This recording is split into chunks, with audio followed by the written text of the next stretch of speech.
Hello শিক্ষার্থীবৃন্দ, আসসালামু আলাইকুম। আশা করি সবাই ভালো আছো। আজ আমি পঞ্চম শ্রেণীর গণিত বিষয়ের দ্বিতীয় অধ্যায় নিয়ে আলোচনা করব। এই অধ্যায়টিকে আমি দুইটি ভাগে ভাগ করেছি। এখন আমি প্রথম ভাগ দেখাবো তোমাদের। এই ভাগে আমি ভাগ অঙ্কের পরিচয় সম্পর্কে আলোচনা করেছি, অর্থাৎ ভাজ্য, ভাজক, ভাগফল, ভাগশেষ গুলো কি চিনতে পারবে এবং আমাদের অঙ্ক করার জন্য যেগুলো নিয়ম এবং সূত্র লাগবে সেগুলো এই ভিডিওতে আমি দেখিয়েছি। আশা করি এই টিউটোরিয়ালটি তোমাদের ভালো লাগবে। তো আর দেরি না করে চলে যাওয়া যাক। এখানে আমরা দেখি ভাগের বিভিন্ন অংশ। ভাজ্য, যে সংখ্যাকে ভাগ করা হয় সেটি হলো ভাজ্য, অর্থাৎ আমরা যে সংখ্যাটিকে ভাগ করব সেটি আমাদের কি ভাজ্য। এখানে উদাহরণস্বরূপ আমরা দিয়ে রাখছি যে আমরা এই 100কে 30 দ্বারা কি করব, ভাগ করব। তাহলে আমরা যদি 100কে ভাগ করি, অর্থাৎ যে সংখ্যাটিকে আমরা ভাগ করব সেটি আমাদের কি ভাজ্য। এখানে 100কে ভাগ করা হয়েছে 30 দিয়ে, তাহলে আমাদের ভাজ্য 100। আমরা লিখতে পারি এটা কি আমাদের ভাজ্য। তারপর দেখি ভাজক, যে সংখ্যা দ্বারা ভাগ করা হয় সেটি ভাজক, অর্থাৎ যে সংখ্যা দ্বারা কি করা হবে, ভাগ করা হবে, ভাজ্যকে ভাগ করা হবে। তাহলে আমরা এই ভাজ্যকে যে সংখ্যা দ্বারা ভাগ করব সেটি আমাদের কি ভাজক। এখানে 30 আমাদের ভাজক। ভাজক এখানে আমাদের ভাগফল, ভাজ্যকে ভাজক দ্বারা ভাগ করলে যেটি পাওয়া যায় তাকে ভাগফল বলে।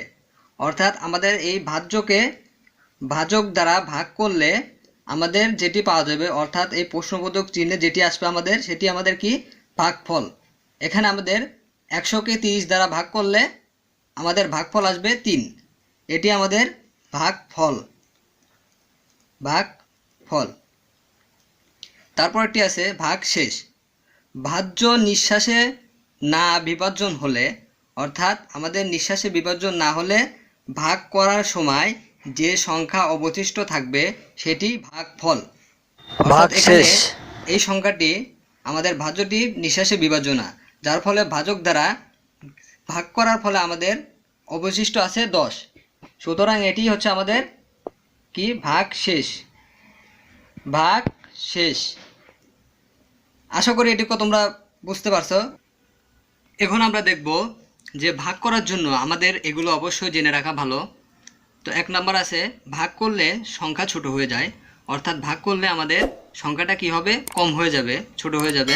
2 নাম্বার ভাজক, সব সময় ভাজ্যের চেয়ে ছোট হয়, অর্থাৎ আমাদের যে ভাজকটা আছে সেটি কি হবে, সব সময় ভাজ্যর চেয়ে ছোট হবে, না হলে আমাদের ভাগ করা যাবে না। তারপরে আছে ভাগশেষ, সব সময় ভাজকের চেয়ে ছোট হয়, অর্থাৎ ভাগশেষ যে আমাদের হবে যেটি, সেটি সবসময় কি হবে, ভাজকের চেয়ে ছোট। তারপরে নিঃশ্বাসে বিভাজ্য হলে ভাগশেষ থাকে না, অর্থাৎ আমাদের ভাজ্যটা যদি নিঃশ্বাসে বিভাজ্য হয় তাহলে আমাদের ভাগশেষ থাকবে না। আর যদি ভাজ্যটা নিঃশ্বাসে বিভাজ্য না হয় তাহলে অবশ্যই আমাদের কি থাকবে, ভাগশেষ থাকবে। নিঃশ্বাসে বিভাজ্যের ক্ষেত্রে আমাদের 3টি সূত্র আছে, সেগুলো আমরা দেখব। এগুলো অঙ্ক করার জন্য অবশ্যই দরকার হবে। তো নিঃশ্বাস ও বিভাজ্য জিনিসটা কি সেটা আমি দেখানোর জন্য উদাহরণ দিয়ে রাখছি যে আমরা যদি ভাজ্য 4কে ভাজক 2 দ্বারা ভাগ করি তাহলে আমাদের কি হবে, ভাগফল 2 হবে আর ভাগশেষ 0। অর্থাৎ আমাদের এই ভাজ্যটা কিন্তু নিঃশ্বাসে বিভাজ্য, অর্থাৎ এখানে কোনো ভাগশেষ নাই। আশা করি বুঝতে পারছো। তারপরে এখানে 1 নম্বর সূত্র ভাগফল ইজিক্যাল টু ভাজ্য ভাগ ভাজক, এটা আমাদের 1 নম্বর সূত্র, ভাগফল বের করার সূত্র। 2 নম্বর সূত্রটি হবে ভাজ্য বের করার সূত্র। তো ভাজ্য বের করার সূত্র, ভাজ্য ইজিক্যাল টু আমাদের লেখা যায় ভাজক গুণ ভাগফল।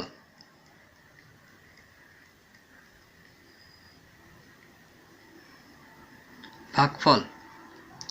তারপর 3 নম্বর সূত্র আমরা লিখব ভাজক নির্ণয়ের জন্য, ভাজক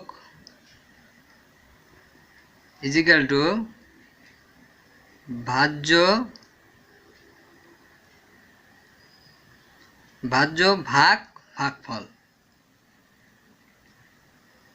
ভাগফল।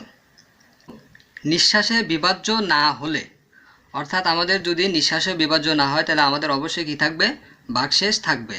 এখানে নিঃশ্বাসে বিভাজ্য না হলে এখানে একটা উদাহরণ দেওয়া আছে যে আমরা 5কে যদি 2 দিয়ে ভাগ করি তাহলে আমাদের ভাগশেষ 1 থাকবে, অর্থাৎ ভাগশেষ আসবে।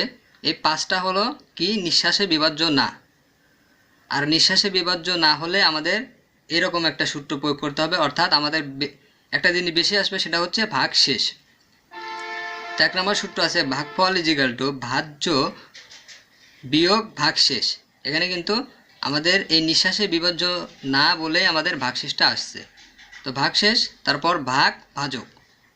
2 নম্বর আমরা দেখব ভাজ্য নির্ণয়ের জন্য ভাজ্য ইজিক্যাল টু ভাজক ভাজক গুণ ভাগফল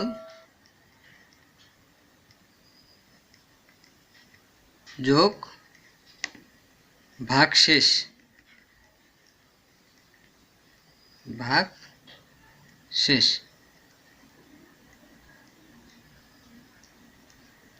তারপরে 3 নম্বর সূত্র আমরা দেখব, এটা হচ্ছে ভাজক নির্ণয়ের জন্য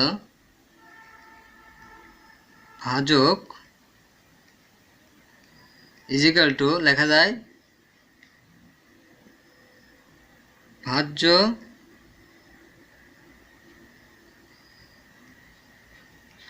মাইনাস ভাগশেষ, অর্থাৎ বিয়োগ ভাগশেষ,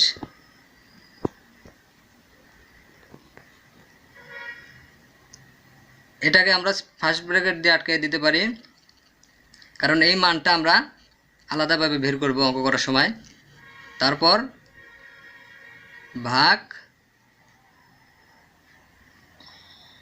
ভাগফল,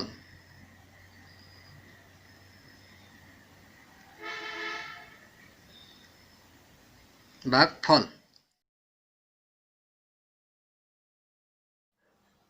তো এই ছিল আজ আমার দ্বিতীয় অধ্যায়ের প্রথম অংশ। আশা করি সবাই বুঝতে পারছো।